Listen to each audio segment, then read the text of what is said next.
Good morning, sir. This is a report of Group 3.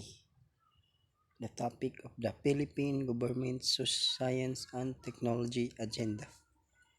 The member of Group 3, Jimmy Lumawag, Junel Matbagon, Eduardo Ortiza, Raino Madrileno, Kim Marjo Mario, and the last is Roy Gabriel Oliverio. The first topic is Introduction.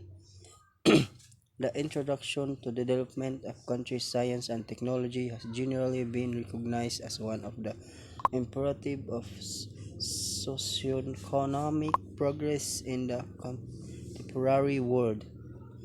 This has become a widespread concern of government, especially since the most World War II years.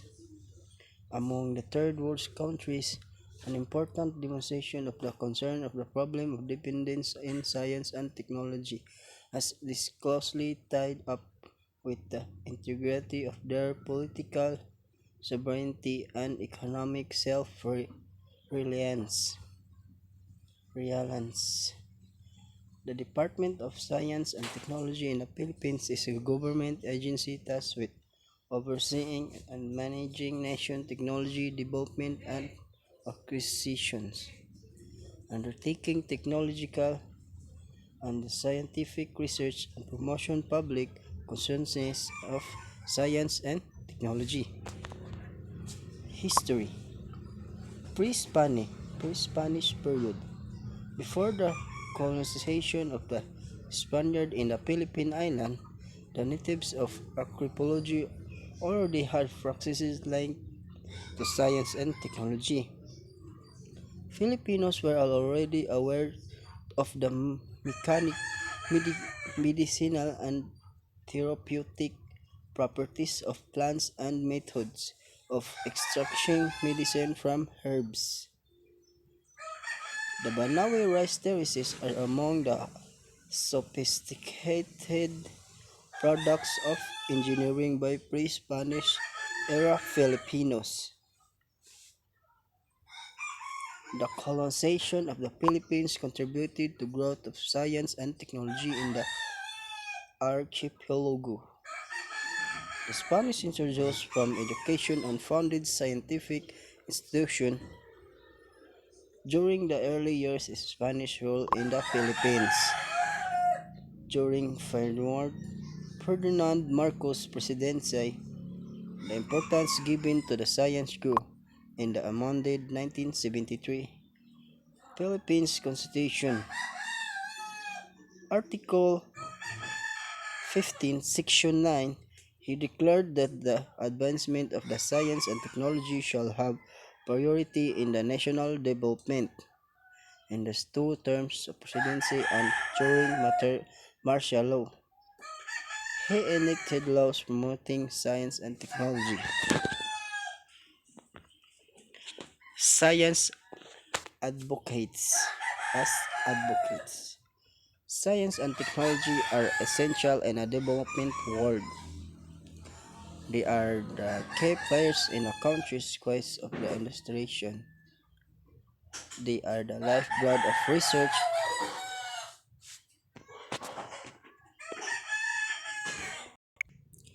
They are the lifeblood of research, innovation, and the important roles in the industry and the manufacturing sector, together with their roles in the national building scientists to have responsibility to advocate for betterment of the science and technology in their countries. For the Philippines, in order that has powerful cycle of the technology backwardness and the property is the important the scientists and technologists themselves be aware of the said plight of S&T or science technology in the country and to the advocate for its improvement. Philippine Science and Technology Agenda. Innovation culture. What recent success we have with the software lamp, the Salampler, Strasco, and the Wata satellite is a good start, but only indicate that we have a long way to go before we create a innovation culture. Innovation can help can only happen with enough scientists and technology to develop a innovations ecosystem.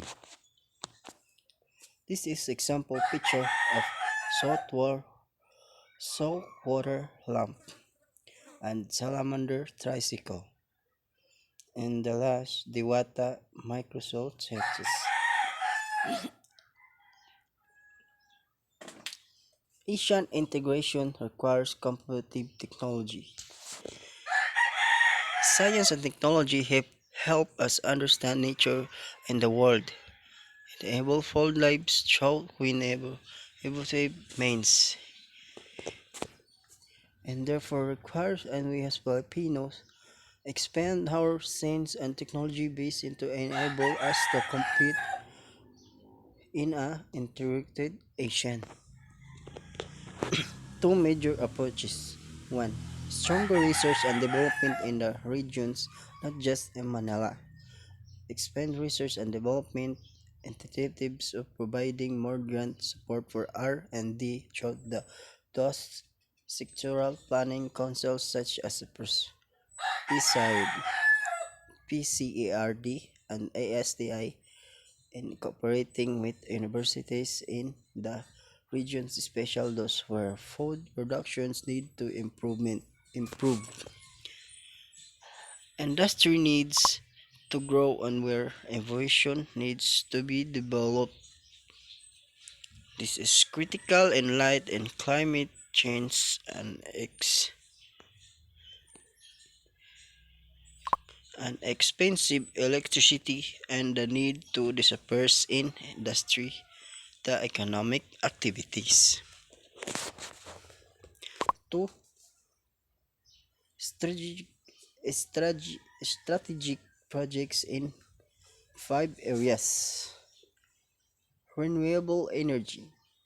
We need new technologies to enable high electricity yield and a limited space with less depends on natural resources to enable to meet our COP21 commitments while lowering the price of electricity.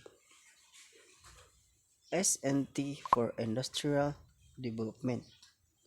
We need stronger participation of science and engineers if we want to revitalize our basic industries such as the steel industry. Faster and cheaper internet.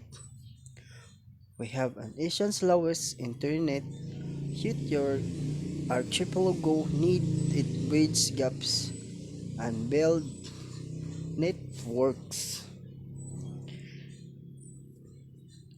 Increase food production. Give, Given limited land, technology is needed to expand yield while ensuring quality to output and being less dependent of foreign inputs like fertilizers.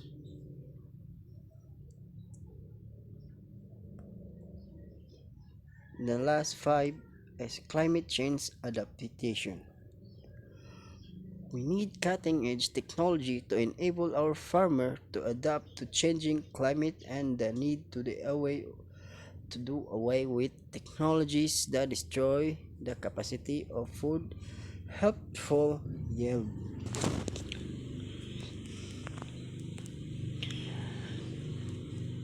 Unveiling mechanism and specifics. 1. More research grants showed the dose and its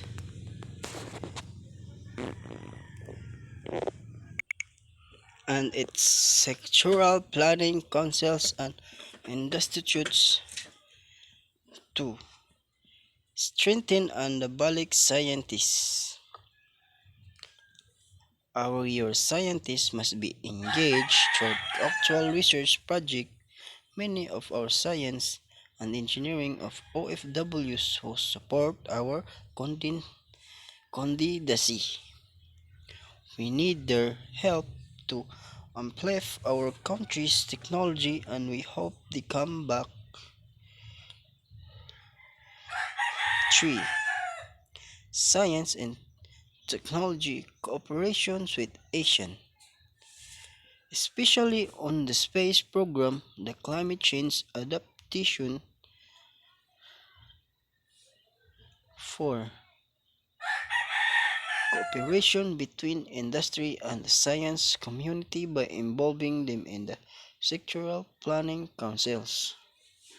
Dutch program for SMEs such as setup need to be reposed further.